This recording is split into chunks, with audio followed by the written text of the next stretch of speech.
Buenas noches con todos. ¿Ya podemos iniciar ya?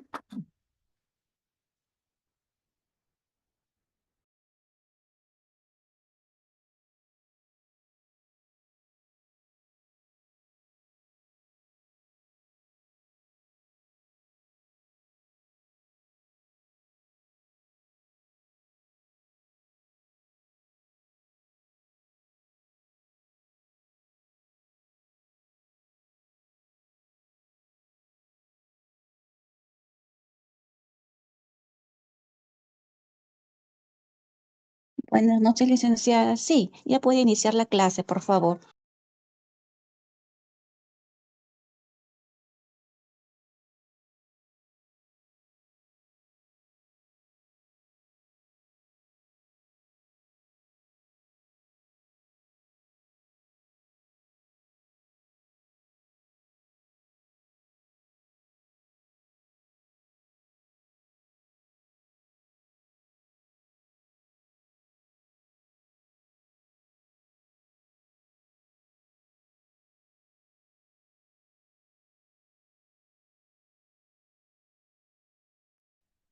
Buenas noches con todos. ¿Sí me escuchan? A los participantes, por favor, sí me están escuchando para poder continuar. Sí se escucha, licenciada. Buenas noches. Ya, buenas noches. Bueno, el día de hoy nuevamente siguiendo con las capacitaciones acerca del tema de nefrología. El día de hoy vamos a conversar acerca del tema de la diálisis peritoneal. Bueno, no sé si son los mismos participantes que hemos tenido en la exposición mía anterior.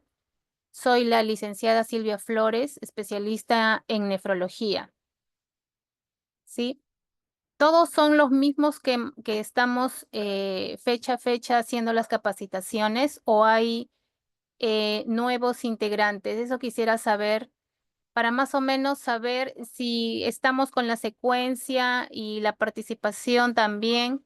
Y sobre todo saber si hay integrantes que conoce o ha visto acerca de lo que es una diálisis peritoneal o tal vez una hemodiálisis que anteriormente también se dio la capacitación.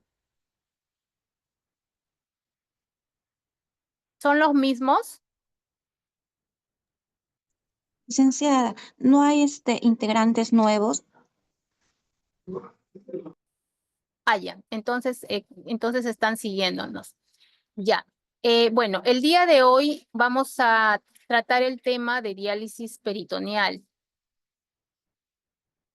Es un tema de verdad bastante interesante, al igual que también los otros temas que se han ido dictando. Como sabemos, la diálisis peritoneal también es una parte de lo que es la diálisis, ¿sí? Existen dos tipos de diálisis que ya hemos conversado anteriormente, lo que es la hemodiálisis y ahora con el tema de la diálisis peritoneal. Ambos cumplen una función igual, ¿sí? Que es la depuración o la extracción del líquido excedente en el paciente con problemas renales, pero usamos diferentes accesos, ¿sí? Accesos para poder realizar esta terapia.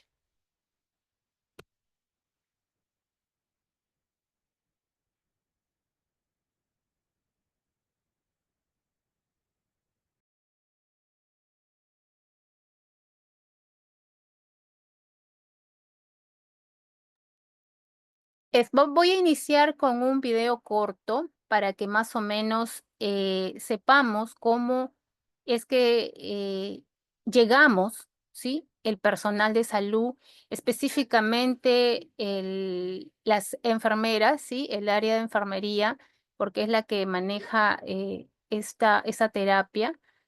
Y vamos a ver este video para que más o menos sepamos cómo llegamos realmente a las casas de los pacientes que realizan esta terapia renal.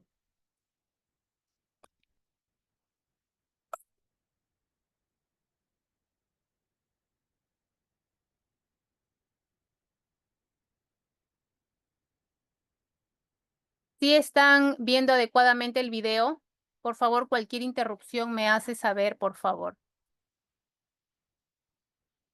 Continuamos con el video, ¿sí? ¿Lo ven bien? Por favor, díganme si lo están escuchando bien, no hay ninguna interrupción.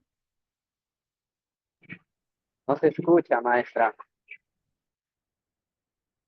¿No se escucha el video? ¿No se ve tampoco el video? Se ve, pero no se escucha.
Disculpe, licenciada, no se escucha el video, pero sí se puede visualizar.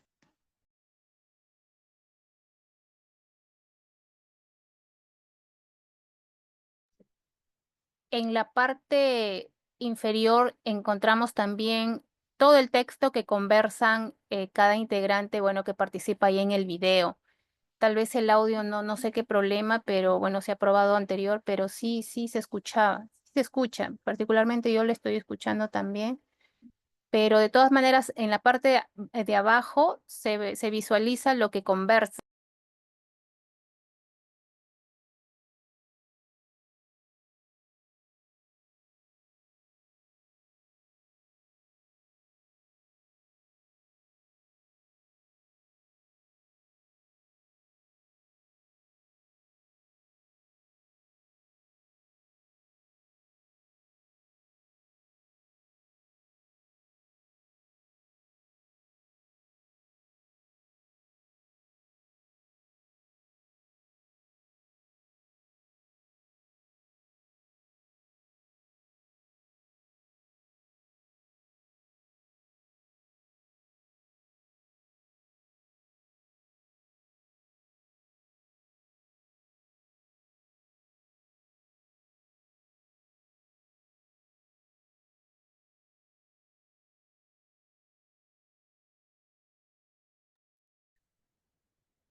A ver, tal vez hemos tenido problemas técnicos, pero sí han podido realmente visualizar este video, de verdad bastante pequeño, pero significativo. En la parte baja está cada conversación de los integrantes del equipo que van a realizar realmente las visitas domiciliarias a los pacientes que se dializan. Vemos que el personal llega hasta zonas alejadas para poder hacerles el control respectivo a los pacientes que dializan. Vemos allí que es un profesor que dializa, vemos una máquina también, parte del video, sí, que ya posteriormente vamos a explicar los tipos de diálisis peritoneal también que existe y las facilidades realmente que la persona, el paciente tiene para poder seguir realizando sus actividades diarias, ¿no? Y seguir casi una vida normal realmente.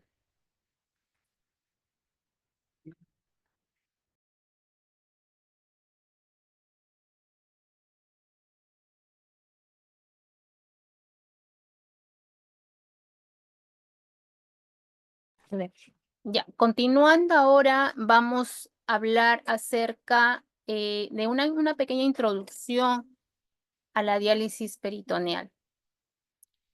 Tenemos que a lo largo de los años se ha realizado un sinfín de investigaciones para de esta manera ser más efectiva el manejo de la insuficiencia renal.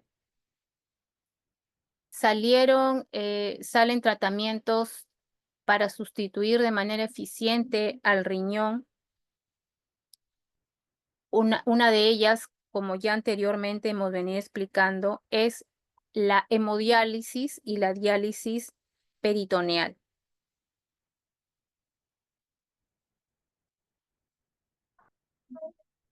Aunque se ha visto en la actualidad, hasta el día de hoy, que la hemodiálisis realmente es la elección de la mayoría de los pacientes con insuficiencia renal. Aún es más alta el día de hoy, a diferencia de la diálisis peritoneal, que solamente alcanza un porcentaje de un 10 a un 11% del total de la población. Sí, ese tratamiento, esta terapia es más elegida realmente por los pacientes de hemodiálisis.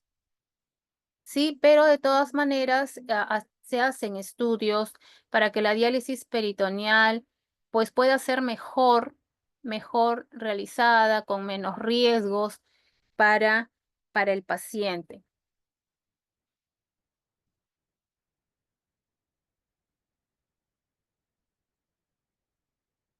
Ahora, ¿qué es la diálisis peritoneal? La diálisis peritoneal, así también como la hemodiálisis, es una técnica renal sustitutiva, es decir, que va a haber algo que va a reemplazar a la funcionalidad renal. En este caso, en lo que es la diálisis peritoneal, no se va a usar un filtro, se va a usar la membrana peritoneal propia del paciente. Y esta membrana va a ser capaz de poder reducir los desechos producto del metabolismo del cuerpo, ¿sí? Los desechos y también el exceso de líquido que tal vez el paciente tenga. Esta técnica está constituida por 3 elementos, que es la membrana peritoneal, es decir, ¿quiénes van a participar en lo que es la diálisis peritoneal? Tenemos la membrana peritoneal, la solución de diálisis y el catéter.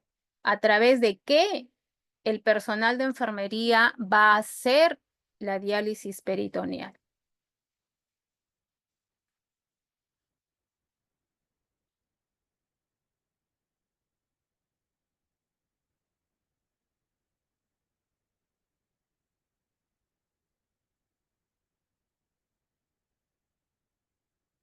La membrana peritoneal. Como les hablaba, tenemos tres cositas importantes para poder nosotros realizar la diálisis. Y la primera es la membrana peritoneal. La membrana peritoneal va a funcionar como una membrana semipermeable. ¿Qué significa semipermeable? Es decir, que no va a dejar que pase en la totalidad de un lugar a otro. Esa capacidad de ser semipermeable también lo tienen los riñones. Y esta membrana peritoneal tiene casi esa función también. Si no, imagínense si fuera una membrana completamente permeable, pasaría muchos solutos de gran tamaño hacia el exterior, perjudicando al paciente. Entonces, esta membrana es semipermeable, a través del cual se pone en contacto el líquido de diálisis, que ya más adelante también lo vamos a conocer de qué consta el líquido de diálisis, y la sangre, pero al tratarse de un tejido vivo, porque la membrana peritoneal es un tejido vivo, es un tejido propio del ser humano, va a tener en cuenta 3 aspectos realmente. Esta membrana es individual. ¿Qué quiere decir individual? Que las características del transporte van a ser diferentes entre un paciente y otro. Y más que todo pueden ser impredecibles. Es decir, cualquier cosa puede pasar en algún momento de la terapia, tal vez no todos los pacientes renales son candidatos para una diálisis peritoneal. ¿Sí? Más adelante también vamos a ver cuáles son las contraindicaciones para que un paciente no pueda dializar a través de la diálisis peritoneal. ¿Sí? También tiene sus requisitos. ¿Ya? Entonces, a eso se refiere que la membrana es individual. ¿Qué más? Es reactiva. ¿Qué significa eso? Como la membrana peritoneal, si el paciente dializa 2, 3 años, 4 años, puede sufrir cambios, ¿sí? La membrana peritoneal va a sufrir cambios porque hacemos uso de una solución en el cual con el paso del tiempo va a hacerla modificar a esta membrana, ¿sí? Va a ser modificada. Y en el curso, en el tiempo del paciente que va a dializar por la diálisis peritoneal, esta membrana se va dañando y va haciendo menos eficaz esta diálisis peritoneal. Por eso, esto también necesita un control cada cierto tiempo para que veamos la funcionalidad adecuada de esta membrana. Y la siguiente, estamos exponiendo las soluciones que hasta el día de hoy, como les digo, siempre se hace estudios para que sea más biocompatible, en este caso las soluciones que manejamos para realizar la diálisis peritoneal. Acá les muestro una imagen de las capas del peritoneo. ¿Cuáles son? Porque el peritoneo a la vez tiene varias capas y cada capa va a tener una funcionalidad especial realmente para que pueda ser efectiva esta diálisis. Tenemos el peritoneo parietal, ¿sí? Tenemos el peritoneo visceral y la cavidad peritoneal, bueno, que está adentro, ¿sí? Tenemos los mesenterios también, que estos van a formar parte, van a ser allí en donde realmente va a hacer el intercambio, ¿sí? El intercambio de solutos que ya más adelante vamos a explicar. Ahora, en cuanto a cómo está formada esta membrana peritoneal, ¿sí? La anatomía y fisiología, que también debemos nosotros conocer más o menos para que sepamos cómo es que incurre, cómo se realiza este paso de un lado a otro de la membrana. El peritoneo es una membrana serosa. La membrana peritoneal cubre, como le mostré en la figura anterior, la cara interna de la pared abdominal, ¿sí? Eso es el peritoneo parietal. Y también para conocimiento, toda la superficie total del peritoneo entre parietal y visceral va a tener una medida entre 1 a 2 metros cuadrados. ¿Qué significa eso? Ese va a ser el área de superficie que va a tener el paciente para poder realizar el intercambio. Hay una casualidad también acá con respecto al área de superficie. También con hemodiálisis se maneja algo así en el filtro, que ya en la práctica ustedes lo van a ver en vivo, es bastante interesante, que más o menos es la misma cantidad de área de superficie dentro del filtro para nosotros poder hacer una diálisis efectiva. En el peritoneo encontramos 4 componentes: el mesotelio, el intersticio, los capilares y los vasos linfáticos.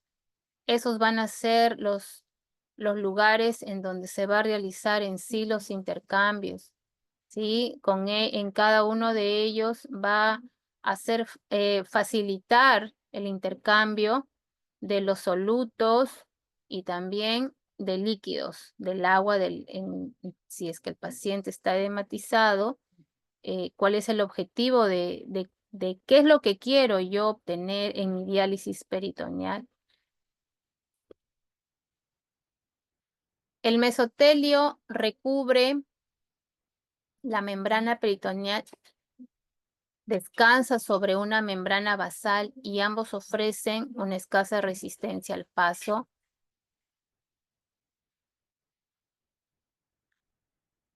De las moléculas.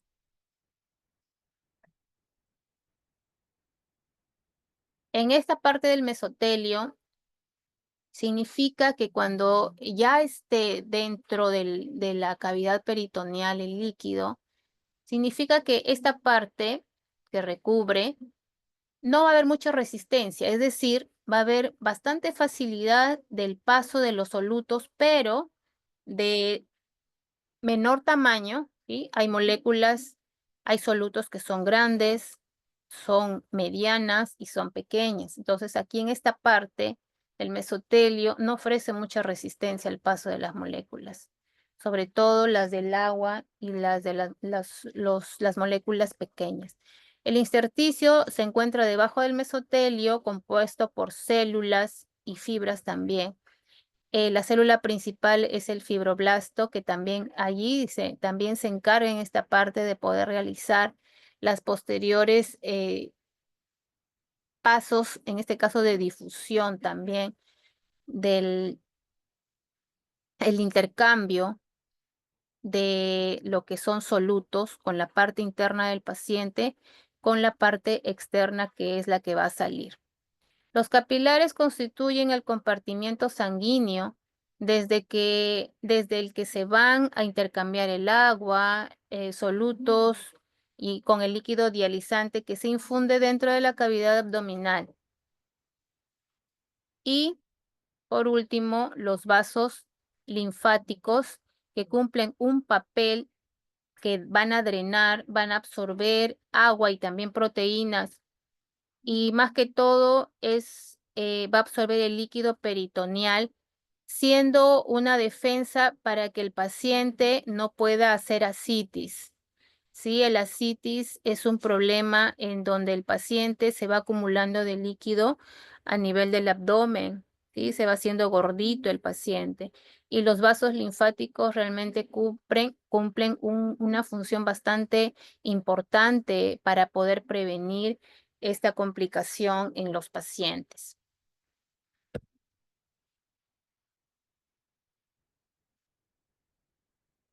Ahora, a lo largo de estas capas, existen 3 tipos de poros que son bastante importantes. Tenemos las acuaporinas. Las acuaporinas son canales de agua intracelulares. Por acá, por estos poros, van a pasar muy fácil realmente el agua, ¿sí?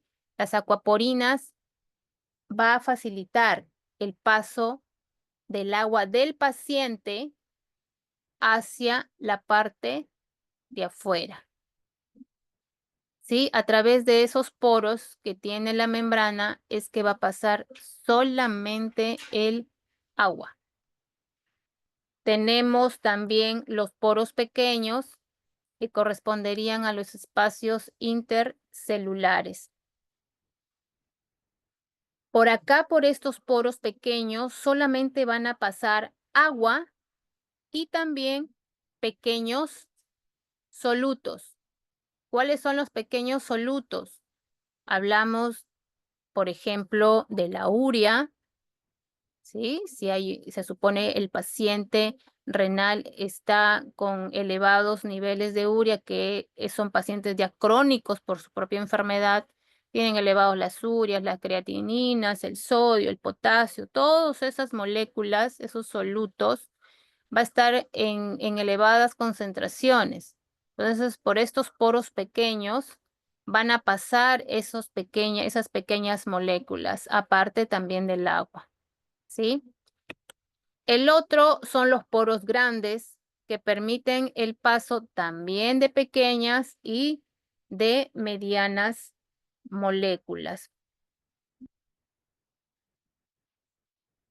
Con estos poros grandes no son tan importantes. ¿Por qué? Como son poros, sabemos que en la diálisis peritoneal no va a haber paso de moléculas grandes. ¿Y qué moléculas grandes nosotros hablamos? De proteínas, ¿sí? De las proteínas, generalmente la albúmina. Esas moléculas definitivamente no van a pasar. Si no, imagínense, si pasaran con facilidad, el paciente tendría problemas, ¿sí? Uno de ellos es la desnutrición. Salvo que haya algún problema en el paso ya del tiempo de la diálisis del paciente, puede haber ese problema porque ya la membrana va perdiendo ya esa semipermeabilidad como les hablaba inicialmente. Acá les muestro una imagen bastante sencilla para que podamos nosotros observar cómo es el paso realmente a través de la membrana, qué es lo que pasa aquí con los poros. Tenemos acá las aquaporinas. Como observamos aquí esta barrera, en este caso es la membrana peritoneal, esta barrera, vemos puntos pequeños en donde solamente va a pasar agua. Tenemos la otra de poros pequeños con tamaños de moléculas de 40 a 50 Armstrong. Esas son las medidas. Son poros pequeños. Y acá se diferencia en los puntos azules, como acá está la leyenda, es solamente agua. Los verdes, hablamos de el sodio. Miren cómo fluye, ¿no? De forma fácil por los poros pequeños. Los pequeños solutos de naranjas, que también hay paso. Y los triángulos de glucosa, ¿sí? Vemos cómo difunden, cómo pasan al otro lado. Y se supone que el paciente es el que viene cargado de todo esto y va a pasar al otro lado, en donde es una concentración que no tiene esto, es decir, el líquido dializante.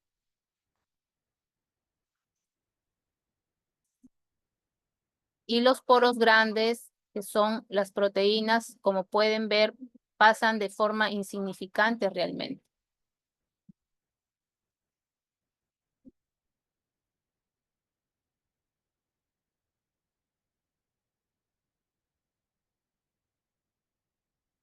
Ahora, para que haya un paso de un lado a otro, o sea, ¿qué principios físico-químicos tenemos que tener en cuenta? ¿Cómo es que pasa el agua? ¿Cómo pasan los solutos? ¿Cómo pasan las moléculas de un lado a otro?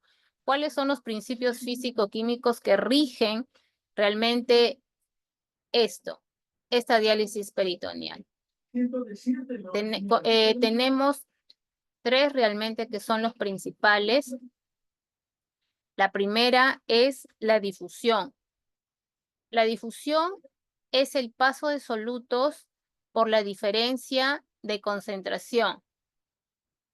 Si yo me encuentro en un lado con mucho más cantidad de algo, de sodio, por ejemplo, y en el otro lado no encuentro nada, entonces por esa diferencia de concentraciones va a pasar el sodio de mayor concentración a menor concentración. ¿Sí? Esa es la difusión. Va a pasar de la concentración donde hay más a donde hay menos, hasta que tal vez se llegue a equilibrar. Esa es la difusión y es este principio físico que generalmente es el principal y que rige la diálisis peritoneal. La siguiente es la convección. Este principio nos dice que va a haber un paso de agua, también por diferencia de presiones. Acá es por diferencia de presiones o de concentraciones. ¿Sí? En este caso del agua es por la diferencia de presiones hidrostáticas y osmóticas. Todo eso tiene que ver con el paso del agua. ¿Y quién va a generar realmente esta presión osmótica? Es la glucosa. Y ya más adelante vamos a ver acerca de las soluciones que se usan. ¿Sí? Que usamos la glucosa para poder nosotros hacer la diálisis peritoneal y gracias a las concentraciones de nuestras soluciones que usamos, nosotros vamos a determinar qué es lo que yo quiero obtener con esta diálisis peritoneal y con mi paciente. Y el otro es el transporte de solutos, se hace principalmente por la difusión. Aquí también tenemos otra imagen de los 3 principios químicos que rigen la diálisis, ¿sí? Tenemos la primera, que es la difusión. Observen acá las imágenes, en donde aquí me encuentro, aquí es mi membrana, para este lado que se supone es el paciente, que está bien concentradito con todo lo que les comento, urea, sodio, potasio, y le hago frente al líquido dializante por este lado. ¿Y cuál es la consecuencia? De que se va a pasar los puntitos rosados que vemos chiquititos, va a pasar por difusión al otro lado en donde hay menos concentración. Y ven cómo hace ese paso a través de la membrana semipermeable, ¿sí? Del peritoneo.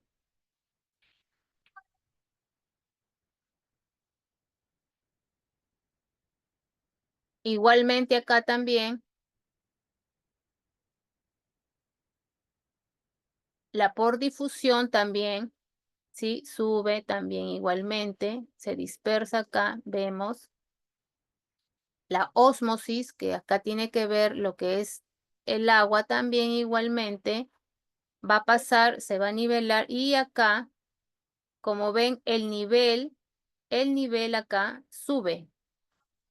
Y eso es gracias a la glucosa, que es el líquido dializante, que en su mayor concentración es glucosa, y la glucosa va a ayudar a crear una mayor presión osmótica y la glucosa me va a favorecer a arrastrar, a jalar desde la cavidad, va a jalar agua y va a aumentar el nivel. ¿Sí? Esos son los principios físico-químicos principales, la difusión,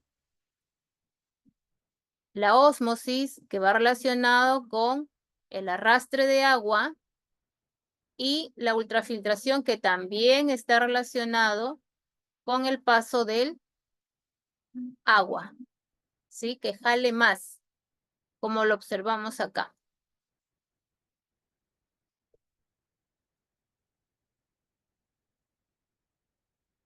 ¿Y qué necesitamos nosotros para poder hacer la diálisis peritoneal?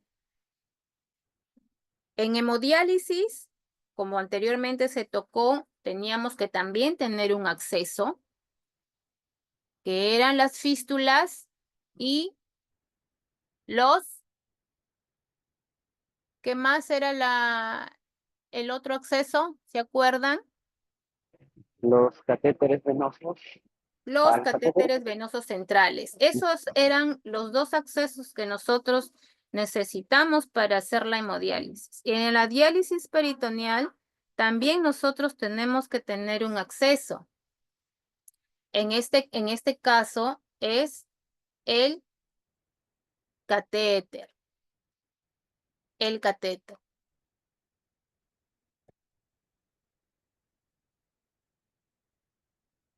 ¿Y cómo lo vamos a hacer? ¿Quién lo coloca?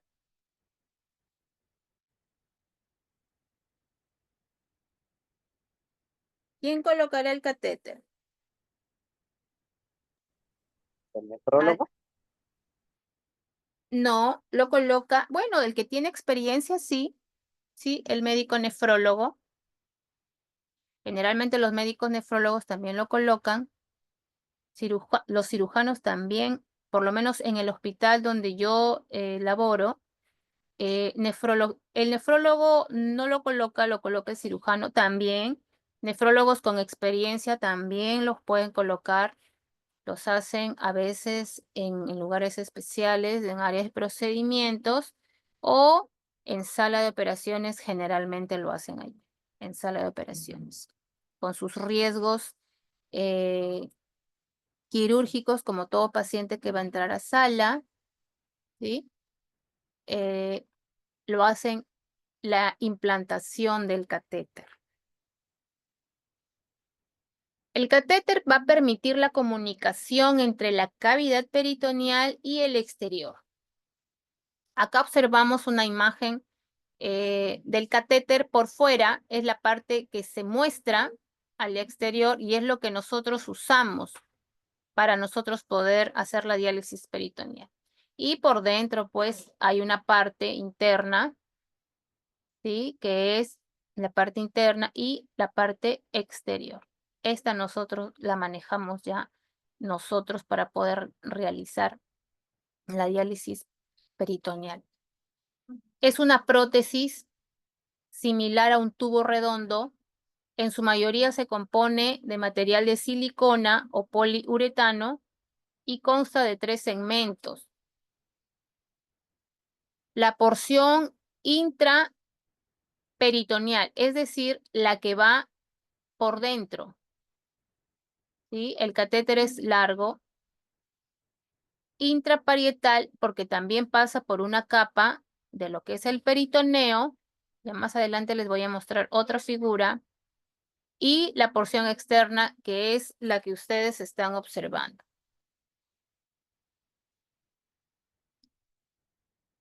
El catéter para diálisis peritoneal, la más usada es el tipo Tenkov. Eso es lo que lo que se utiliza realmente. Hay otros tipos de catéteres que a veces causan bastante molestia al paciente por la estructura, la anatomía que tiene el catéter. A veces es muy rígida, es muy recta y le causa daño, más que todo dolor al paciente. ¿Sí? Y generalmente se usa el tipo Tenkov, que dio la posibilidad de tratar, bueno, a los pacientes con insuficiencia renal. En esta imagen observamos cómo va el catéter de forma interna ya. Observamos que miren cómo traspasa el catéter por la epidermis. Acá encontramos estos manguitos, se llaman manguitos o dracón, también se conoce como dracón, son como especies de unas esponjitas que va a ayudar realmente a poder adherirse a la parte interna para que no haya movilidad, para que no migre, porque a veces los catéteres también suelen moverse, ¿ya? Y estos dracones justamente sirven para eso, para que se puedan adherir por la parte interna y no pueda movilizarse. Que consta de 2, como ustedes lo pueden observar acá. Existe el manguito subcutáneo y el otro, el manguito interno, ¿sí? Para que no haya movilización del catéter, para que no migre.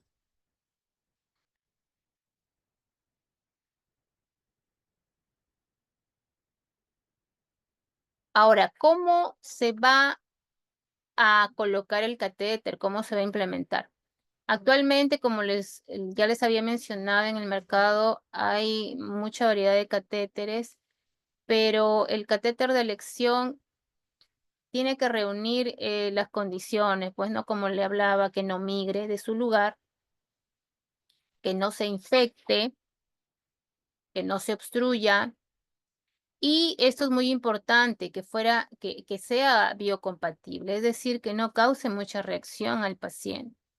¿Sí? Todo lo que usamos de hemodiálisis, ustedes saben que son sintéticos, hechos de silicona, de material de poliuretano, y todo eso, quiera o no, causa en un tiempo problemas inflamatorios en el paciente ya crónicos, ¿no? Por el continuo proceso justo de los tratamientos, y eso es lo que menos se quiere que cause en el paciente. Por eso lo que se usa tiene que ser lo más biocompatible con el paciente. El otro es que sea fácil de poder colocarlo y también retirarlo si fuera necesario. Que permita un buen flujo y que requiera un mantenimiento mínimo. Es decir, que no estemos tal vez constantemente aperturando, curando, ¿no? Que necesite ese tipo de mantenimiento. Acá les muestro algunos modelitos de catéteres, ¿sí?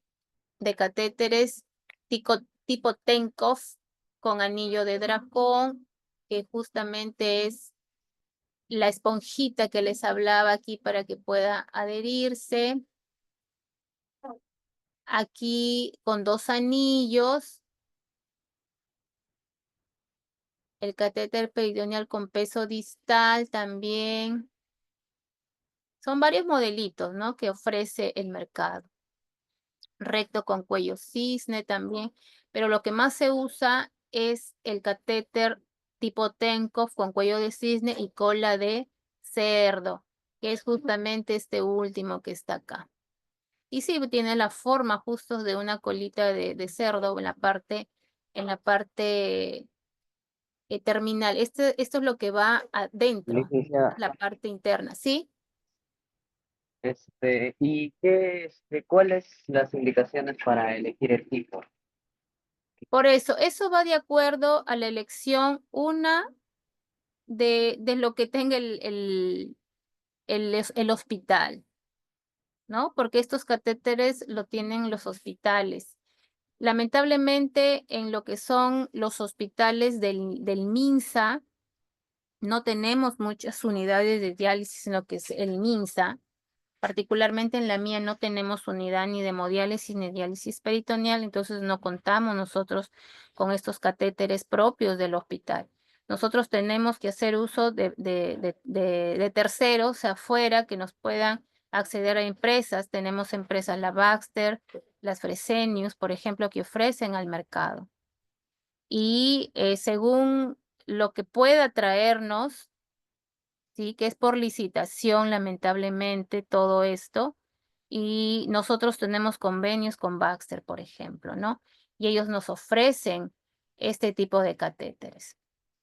En el E-Salud es diferente, ellos ya tienen sus propias empresas que les puedan abastecer, pero siempre es a miras realmente, como les vuelvo a repetir, para la mayor comodidad del paciente.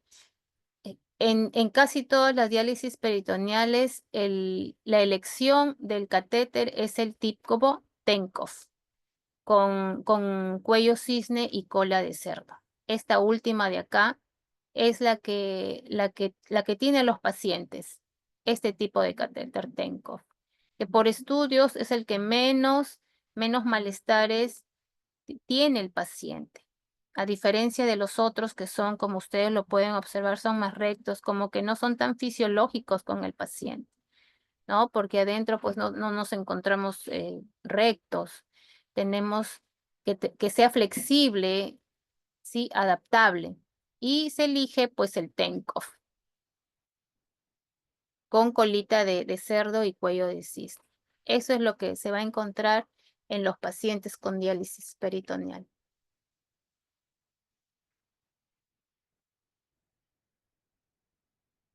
Ok, licenciada, muchas gracias. Acá tenemos también otra imagen que más o menos nos indica cómo es que está el catéter, ¿no? Como la figura también había mostrado anterior de los cojinetes, ¿sí? ¿Dónde va? En el externo, que va a nivel epitelial, el subcutáneo, otro cojinete o dracón, que se le llama también, y por dentro la cavidad abdominal.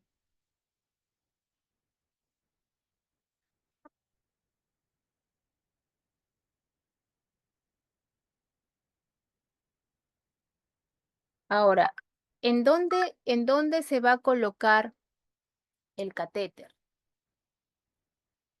El catéter de diálisis peritoneal se va a colocar intraumbilical.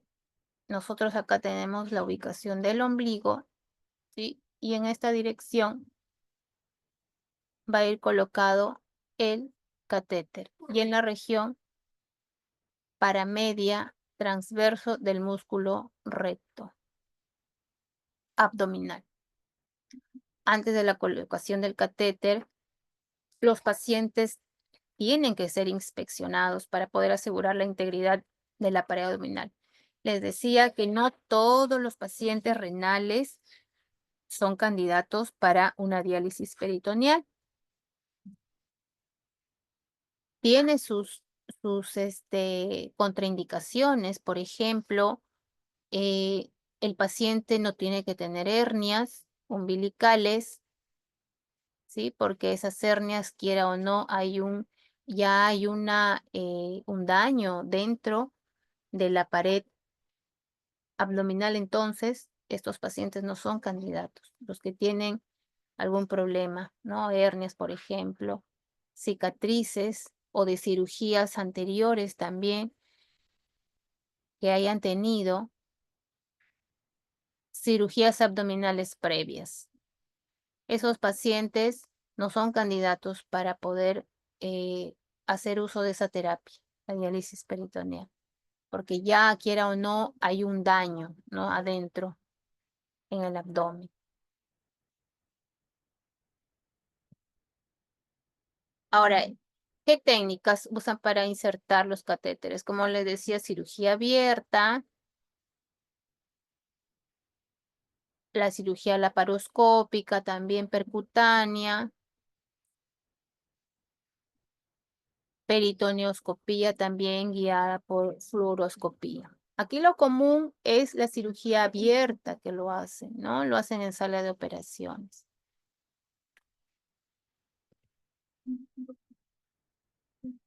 ¿Cuáles son los cuidados perioperatorios?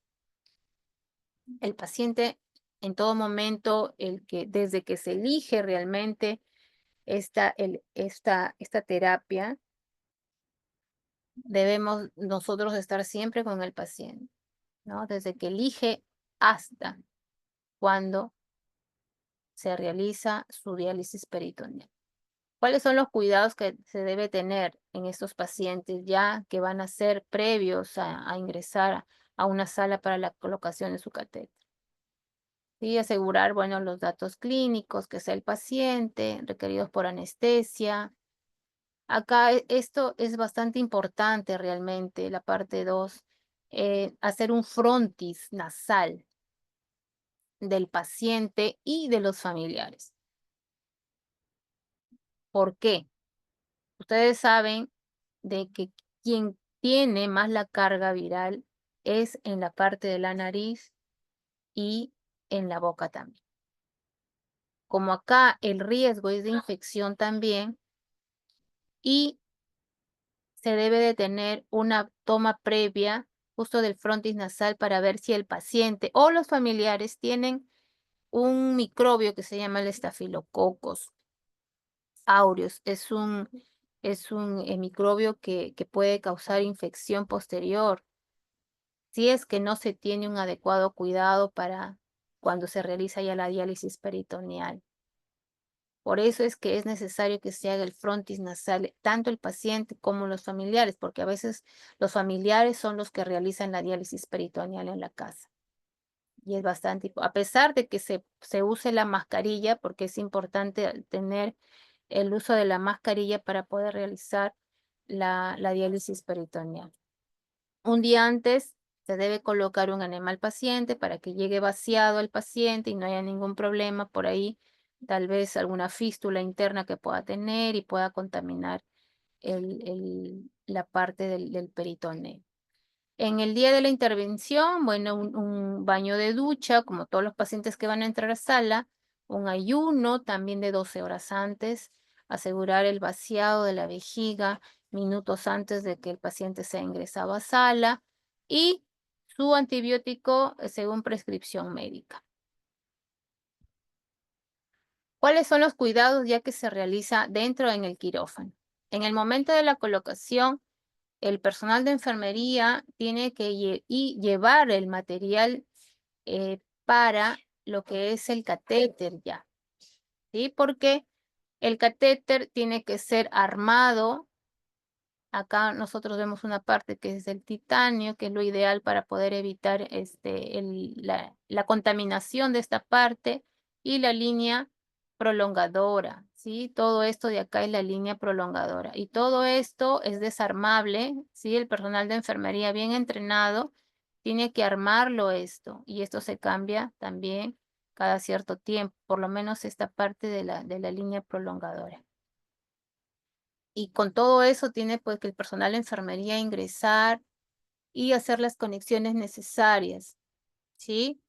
Y también llevar las bolsas para hacer la prueba de la funcionalidad del catéter, porque se hace de inmediato allí, se hace de inmediato el uso del catéter para ver la permeabilidad.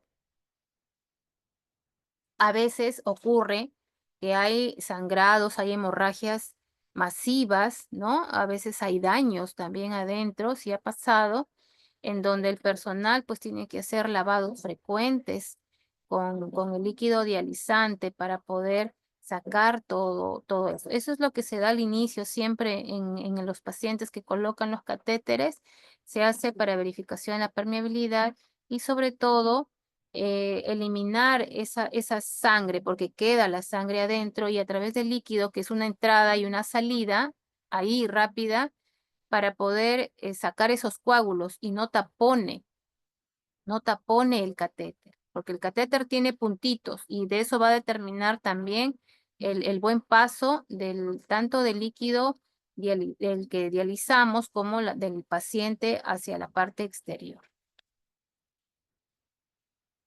Los cuidados postoperatorios. Si el líquido fuera hemorrágico, como les vuelvo a repetir, conectar a una cicladora también. Puede ser manual o a través de la cicladora, que es una maquinita que ya más adelante también les voy a mostrar en fotito. Es una cicladora en donde se programa la cantidad de líquido que se va a infundir, el tiempo también se programa para que sea una entrada y salida de este líquido y, como les digo, evitar taponamientos dentro del catéter. Las curaciones de la inserción del catéter se realizará con mascarilla, ¿sí? Esto es importante, mascarilla y guantes y campo estéril de forma inicial. La mascarilla sí es obligatoria en todo recambio. Los guantes ya posterior no, ¿sí? Posterior no, solo con un lavado adecuado clínico de manos es suficiente. Y bueno, el campo estéril, pero eso es en el postoperatorio. A partir de la colocación, se va a realizar semanalmente la cura, ¿sí? Y se va a hacer, se va a revisar cómo va el punto de salida. A veces se puede allí inflamar ese punto.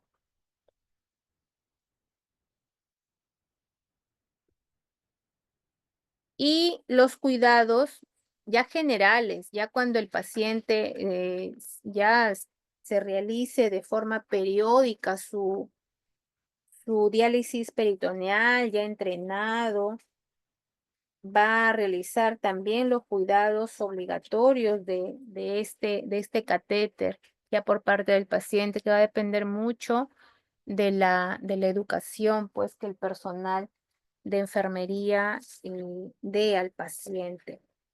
¿Y cuáles son estos cuidados? Que son el baño diario del paciente.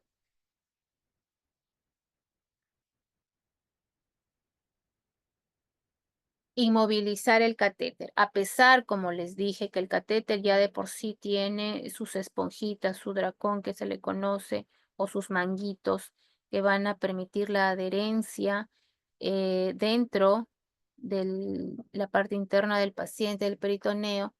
De todas maneras, el catéter demora aproximadamente 2 meses para que pueda formar esa cicatriz, esa adherencia por dentro. Entonces el catéter tiene que estar inmovilizado, tratar de no estar en movimiento, porque se puede también, puede migrar también. Que no se jalen, no se tuerzan, para que no se pueda lastimar el sitio de salida o se infecte posteriormente. Mantener seco el sitio de salida, la herida quirúrgica. No se debe mojar por lo menos unos 10 días después de la colocación. Cambiar los apósitos también de forma diaria. Esto debe realizarlo el personal de enfermería, porque el cuidado posterior es de enfermería netamente aún. Hasta, como les digo, ser el paciente educado en el cuidado del catéter. Primero es el personal de enfermería, es el que tiene que manipular los apósitos, hacer la curación. ¿Qué más? Nunca levante o retire las costras, también es importante. Quiera o no, siempre se va a formar por ahí pequeñas costritas, ¿sí? Porque es una lesión que se hace para poder ingresar. No se debe levantar esas costritas. Sabemos que la manito trae bastantes microbios, o cuando se levante se pueda levantar las costras, genera también entrada de microbios, y eso es lo que no se quiere para el paciente. No debe bañarse en tina. ¿Por qué no se debe bañar en tina? Porque a veces las bacterias quedan allí en depósitos que están acumulados en las tinas o en los jacuzzis. Nosotros llenamos de agua eso y nos metemos, y los microbios siguen. Tenemos que bañarnos bajo ducha para que con la fuerza de la ducha caiga, arrastre por gravedad todo, ¿sí? ¿Qué más? No colocarse cinturones. Eso si no hace presión. O sea, recordemos que está a nivel umbilical y por debajo. Entonces, no cinturones ni nada que nos pueda presionar esa parte, porque puede lesionar. No usar tijeras tampoco cercanas al catéter, porque por accidente a veces podemos, o pueden, tal vez personas que hay en la casa pueden cortarse.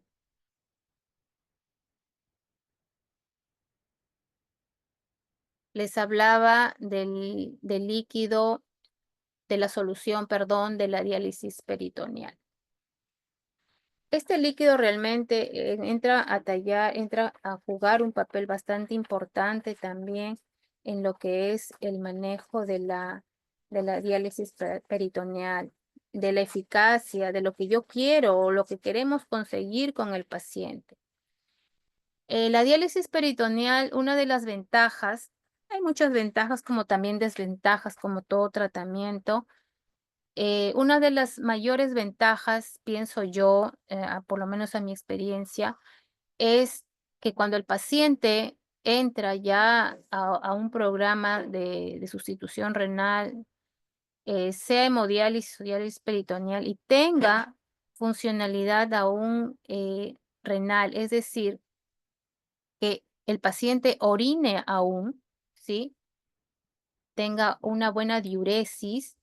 Entonces, eso se tiene que conservar, porque para el paciente va a ser beneficioso, ¿sí? Mientras un poco dure más esa pequeña funcionalidad donde el paciente pueda aún miccionar, eso hay que conservarlo. Y si los pacientes ingresan ya a programa y está en todas las condiciones para poder ser candidato tal vez a una diálisis peritoneal, que sea esa la primera elección, porque nosotros mantenemos, con la diálisis peritoneal, nosotros mantenemos la funcionalidad renal aún. Y aparte, la diálisis peritoneal va a favorecer al paciente porque va a ser una diálisis continua, ¿sí? De casi cada 4 horas hacer los recambios, a diferencia de una hemodiálisis que van solamente sus 3 sesiones a la semana.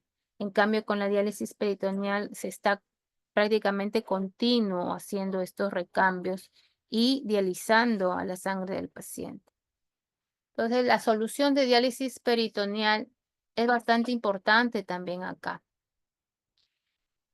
¿Qué debemos usar? Porque hay de diferentes concentraciones acá. Hay concentraciones en la parte de abajo, acá, como de 1.5, de 2.5 y 4.5. Esas son las que nosotros usamos para hacer la diálisis peritoneal. ¿Y qué significa ese 1.5, 2.5, 4.25? Significa la concentración de glucosa, porque la solución dializante, su mayor concentración es de glucosa. ¿Y por qué la glucosa? La glucosa es una molécula que nos va a ayudar a poder extraer, esta glucosa va a generar la presión para que me arrastre más agua, ¿sí? Más agua. Eso es la concentración de glucosa. Si yo uso una glucosa de concentración de 1.5, no es que quiera jalar más agua, ¿sí? Tal vez mi paciente esté flaquito, no tenga edemas, pero sí está elevado en tal vez urea, creatinina, potasio, qué sé yo. Entonces, lo que quiero conseguir aquí con una concentración de solución dializante al 1.5 es que quiero hacer más una diálisis por difusión, ¿no? Por difusión. Es decir, que quiero que me saque más solutos. Y si uso tal vez una concentración de 2.5, es decir, de glucosa, hay un 2.5 de concentración, o sea, un poquito más, quiero sacar a mi paciente más agua, porque siendo una concentración más alta de glucosa, voy a generar una buena presión adentro en el peritoneo y voy a favorecer a arrastrar más, como tengo más glucosa por fuera, voy a jalar más agua del paciente hacia fuera y voy a tener un buen balance. Es decir, si yo meto a mi paciente 2 litros, porque en las bolsas traen 2 litros de solución dializante y todo eso le ingreso a mi paciente y saco 3 litros, entonces la diálisis ha sido efectiva. Estoy consiguiendo y mi paciente está hinchado. Voy a jalar más agua. Entonces estoy sacando 1 litro de más de lo que yo he ingresado. Entonces, esa es más o menos la idea. Y de un 4.25, pues voy a sacar más agua. Quiero sacar más agua. Mi paciente está hinchado. Eso más o menos se maneja con las concentraciones de soluciones de diálisis. Las soluciones de diálisis peritoneal contienen, aparte que contienen glucosa, también contienen electrolitos, ¿sí? Estos son colocados dentro del abdomen, ¿sí? Dentro del abdomen a través del catéter Tenkov, que ya se colocó. Sin embargo, debido a la alta composición, es decir, la glucosa está bastante concentrada, ¿sí? Quiera o no, está de todas maneras bastante alta dentro del paciente. Y esta membrana también puede sufrir alteraciones. Cuando estamos en continuo, ¿sí? Continuo diálisis y conforme pasan los años, la membrana peritoneal de todas maneras sufre modificaciones. Sufre modificaciones quiera o no. Entonces, las soluciones tienen que ser, como les vuelvo a repetir, más biocompatibles. Lamentablemente nosotros no usamos la icodextrina, es bastante caro estos líquidos dializantes. Usamos nada más la dextrosa, y así se llama, la dextrosa.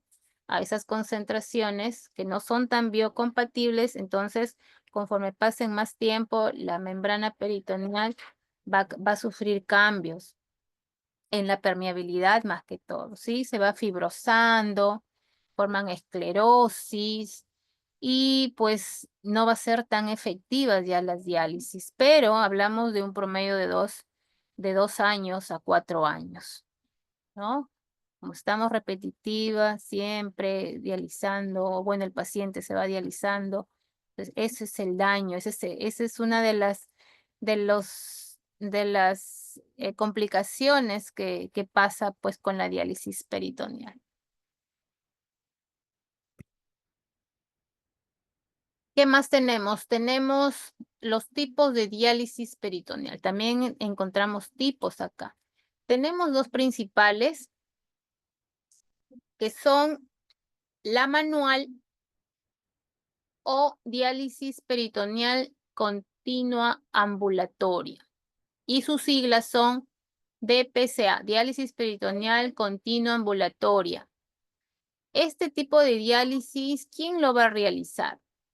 Lo va a realizar el paciente, si está en sus 5 sentidos, está orientado y si está capaz también de poder realizarlo, o lo puede realizar un familiar. En cualquiera de los casos que realicen la diálisis peritoneal, este paciente o familiar tiene que ser previamente capacitado. ¿Sí? Tiene que entrar a una capacitación de aproximadamente 2 semanas por el personal entrenado de enfermería, ¿sí? Para que sea eficiente pues esta diálisis y no tener las complicaciones, ¿no? de cualquier tratamiento. ¿Sí? Entonces es la diálisis peritoneal continua ambulatoria, que se lo hace el paciente o familiar y lo hace en casa. Lo puede hacer en casa o lo puede hacer también en su lugar de trabajo con las previas condiciones también del área. No en cualquier lado podemos hacer la diálisis peritoneal. Tiene que haber requisitos, ¿sí? Del lugar en donde se realice la diálisis peritoneal. Y todo eso requiere de un entrenamiento, de una educación por parte del personal de enfermería. Y por supuesto, siempre hay supervisiones en los lugares en donde se realizan las diálisis peritoneales de los pacientes cuando ya salen, ¿no? Cuando ya salen a casa. El otro tipo de diálisis es la diálisis automatizada o diálisis peritoneal. Automatizada. Las siglas son DPA, diálisis peritoneal automatizada. Aquí la diálisis se hace con una maquinita, como ustedes la ven acá, la máquina, se llama la cicladora. Esta máquina se llama cicladora. Acá el paciente también con su entrenamiento respectivo lo puede realizar en casa. Esta maquinita la presta la empresa, la que se llega a los convenios y le entrenan en el manejo, en cómo programar, sus alarmas que puede haber y todo eso lo maneja el paciente. Y cositas que no hay, siempre está un personal para que pueda orientarle también. ¿Sí? Acá usamos bolsas más grandes de 5 litros, ¿sí? Las otras normales son de 2, estas son de 5 para que se hagan los recambios durante toda la noche. Dependiendo de la indicación médica, cada cuánto le voy a infundir, cuánto va a ser el tiempo de permanencia dentro para que drene y al final pues el paciente se desconecta ya en la mañanita, se desconecta y ve la efectividad de la diálisis, si realmente fue efectiva, si me sacó más agüita o si sacó igual y todo ese tipo de cosas, que ya el paciente, como les digo, es entrenado para que pueda manejar ya su diálisis en casa.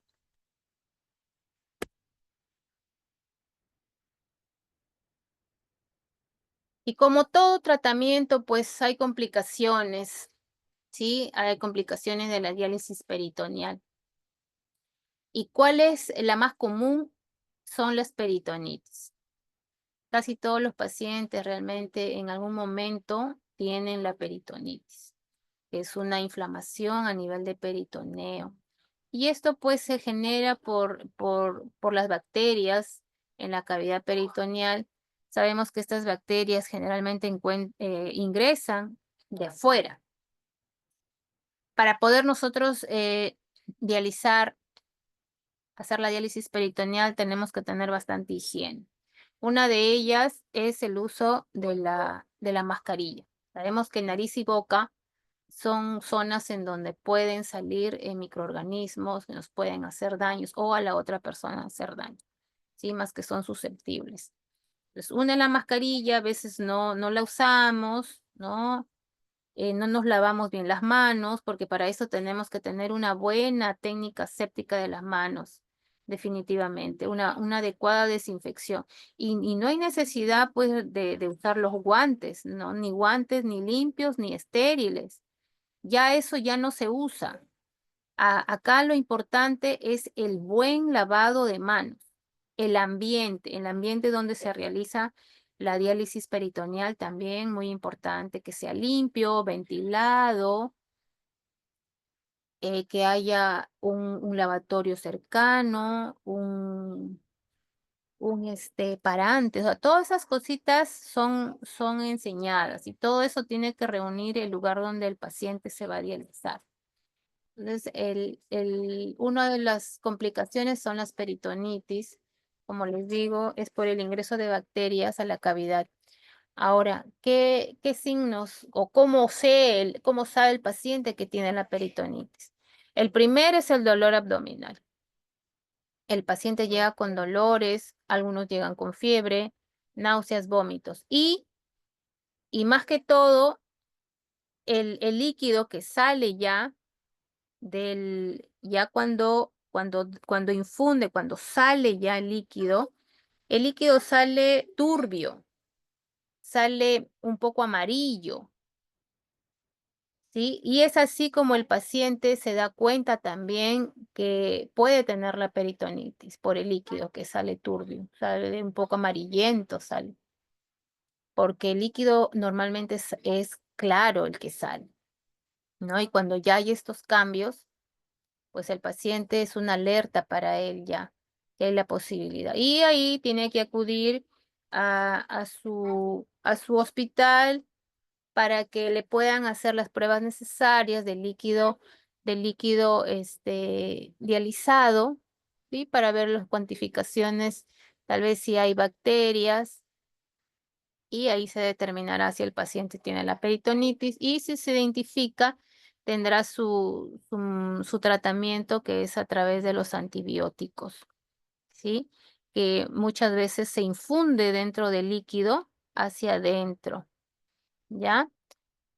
Otra de las complicaciones es la infección del orificio de salida y túnel subcutáneo. También se puede infectar. A veces manipulamos por ahí con la manito no muy limpia. Se puede observar enrojecimiento del trayecto del catéter. O a veces también sale exudados purulentos, como les decía, el Staphylococcus aureus, pseudomonas y hongos. Eso también, como le digo, tenemos en boca y nariz, ¿sí? Y por eso el uso de mascarilla es bastante importante cuando realizamos estos recambios en el paciente. Y otras complicaciones que también es la desnutrición. Esta desnutrición va más que todo cuando ya la membrana peritoneal va perdiendo esa semipermeabilidad, como les hablaba, ¿no? Y con el paso del tiempo, con el uso de las soluciones, la membrana va cambiando y se va volviendo más permeable y va saliendo pues estas proteínas, ¿no? Hacia afuera, la albúmina principalmente va saliendo y el paciente pues se va desnutriendo. Y por eso también es una de las complicaciones menos comunes, pero también se da porque el paciente en diálisis peritoneal es un paciente que no tiene muchas restricciones en alimento, a diferencia del paciente que se hace una hemodiálisis, que ahí sí es un poquito más restringida las dietas.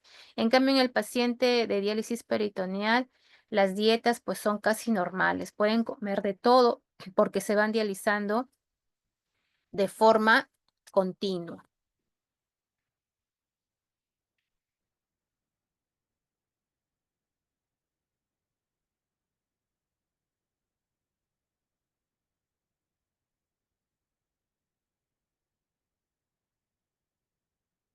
Acá les voy a mostrar un pequeño video de cómo es que se realiza la diálisis peritoneal, el mismo paciente. Se cambia la aguja. Acá, bueno, el video no es de acá de Perú como nosotros lo hacemos. Esta diálisis es en España que lo hacen. Acá ustedes van a observar el uso de la heparina, ¿sí? Que es un anticoagulante. Tal vez en otros países el manejo o sus manuales indican que usen la heparina dentro del líquido, pero aquí particularmente usamos sí la heparina, pero cuando hay presencia de lo que son las fibrinas, ¿sí? Las fibrinas, que significa un riesgo a que pueda taponearse por ahí el catéter. Y eso se evidencia en el líquido ya dializado del paciente. Ahí salen unas pequeñas manchitas blancas y esas son las fibrinas que se puede formar también. Y ahí hacemos uso de la heparina, pero aquí en el video es que ellos lo hacen ya como su propio protocolo, ¿sí? Y una vez preparada, se inyecta en la bolsa de solución. Tras inyectar la heparina, aplicaremos spray para sellar ese origen. Y así tendremos preparada la solución. Después de esto, aplicamos spray en un papel. Con él, realizaremos la limpieza del palo de gotero. Acá, como ustedes observan, el paciente no está usando guantes, por ejemplo. Como les digo, no es obligatorio ahora usar guantes, ni estériles ni limpios, solamente una buena lavado de manos y la desinfección del material que se va a usar. En este caso, es necesario en casa un parante que lo desinfecta con solo papel y alcohol. Donde irá nuestra bolsa colgada. Después nos aplicamos spray en las manos, colgamos la bolsa y desenrollamos el sistema. Esta es la bolsa de el líquido dializante, ¿sí? Esa bolsa contiene 2 litros, ¿sí? De líquido y esa va a ir colgada en el parante. Para dejarlo preparado para la conexión. Ahí tenemos las conexiones, ¿sí? Que son 2. La parte de acá que va directamente conectada al catéter, al prolongador, que va al catéter, que ya lo van a ver, y la otra parte que sirve para el drenaje. En la conexión nos aplicamos spray en las manos. Esperamos a que estén bien secas y con una mano cogemos el prolongador, con la otra el sistema. Retiramos ambos tapones y procedemos a la conexión de forma rápida y segura. Tras conectarnos, abriremos nuestro prolongador y comenzará la fase Ahí ustedes observan de drenaje, en la que tras conectar cuando abren, nuestro prolongador y ustedes comenzará ven la un fase líquido marrón allí. Dentro de esta tapita que el paciente está abriendo, hay isodine dentro, pero eso ya es de fábrica. Ese se llama el obturador. Dentro viene una esponjita empapada de isodine, que ustedes saben que el isodine es un antiséptico que ya trae. Y como con esa tapita salió y ahí sale ese líquido. No vayan a pensar que es sangre, no. Es restos de isodine que contiene la tapita. en la que el líquido sale de nuestro peritoneo a una bolsa. Una vez que ha salido todo el líquido, cerramos el prolongador. Lo primero que se hace allí es hacer el drenaje. Se supone que mi diálisis anterior dejé líquido en cavidad y lo primero que se va a hacer para hacer el otro recambio es hacer el drenaje y luego se hace la infusión, como se ve, infundimos. Se ha introducido Cerraremos ¿sí? bien Todo el ese líquido prolongador de la bolsa va a ingresar por esta pinzaremos el conexión y tubo. clampamos. Usamos pinzas también, tanto para la Ahora infusión como vamos a para dar el drenaje. para ello Estos son abrimos el tapón los sin tocarlo, taponcitos que nos usamos aplicamos spray para en una ya mano, cerrar, esperamos a que o estén bien obturadores. Nosotros le llamamos obturadores con una también. mano cogemos el tapón, con la otra nuestro prolongador, Sí, desenroscamos el pinzamos sistema porque y si no el líquido colocamos sale, por más rápido y tapamos seguro. Así habrá terminado y terminamos con la infusión y ahí se queda el paciente 4 horas tal vez si es la indicación del paciente. La indicación del tiempo de permanencia dentro de la cavidad está dada por el médico, ¿sí? Y también la cantidad. Tal vez el peritoneo no es muy amplio del paciente, porque también se evalúa, tal vez no es muy grande y necesita de menos cantidad para poder ser infundido. No tal vez los 2 litros, como tiene la bolsa, sino tal vez 1 litro, dependiendo de la indicación y la permanencia dentro del paciente, que generalmente son 4 horas de permanencia. ¿Sí? Bien. La planificación de los cuidados del paciente en diálisis peritoneal comienza desde el mismo día que elige esta modalidad de tratamiento. Y eso va a depender mucho de la concientización realmente que el personal que trabaja en diálisis peritoneal le dé al paciente. Esa confianza, tanto al paciente como el familiar, porque muchas veces hace el familiar la diálisis peritoneal en la casa. Entonces, bastante énfasis en lo que es el cuidado. ¿Sí? Muchísimas gracias. ¿Alguna pregunta por parte de los participantes?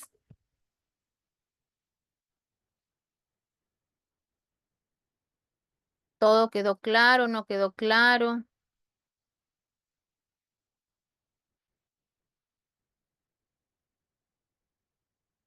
¿Alguna pregunta, chicos, chicas?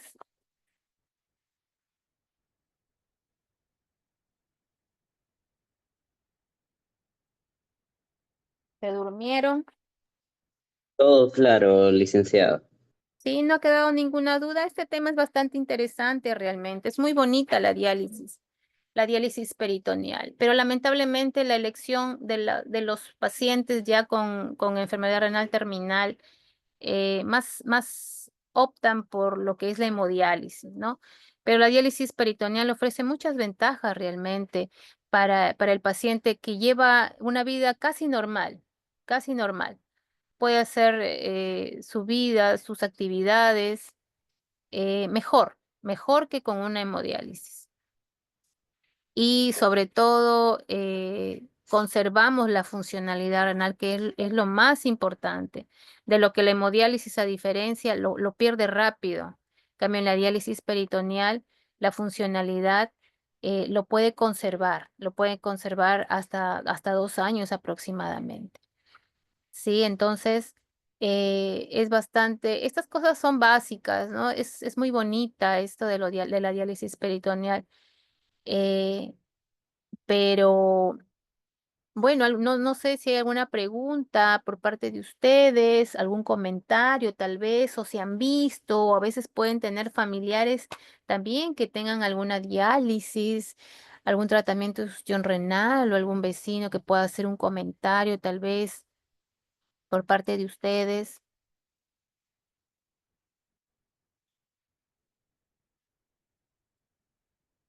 ¿Todo claro entonces, chicos?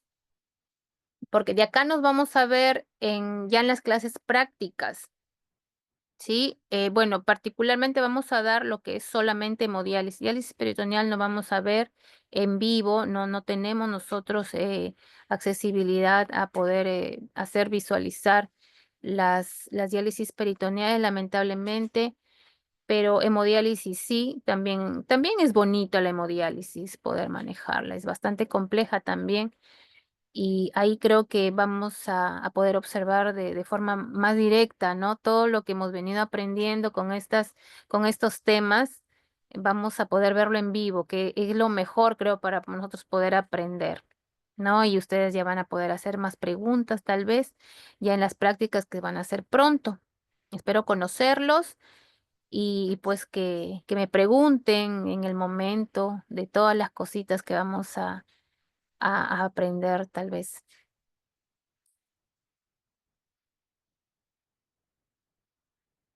Sí, ¿todo bien, chicos?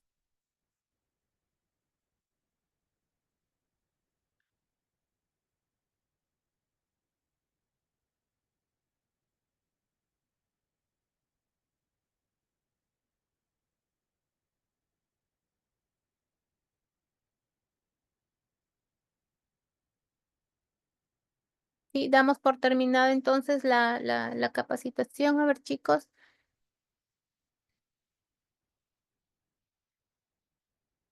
Sí, finalizamos entonces. Si no hay preguntas, espero que haya quedado bastante claro. He tratado de resumirlo porque es de verdad bastante amplio. Tal vez hay pues unas cositas, pero ya tal vez con la práctica ya podamos reforzar un poquito más y les pueda tal vez dar más alcances de estas terapias para los pacientes.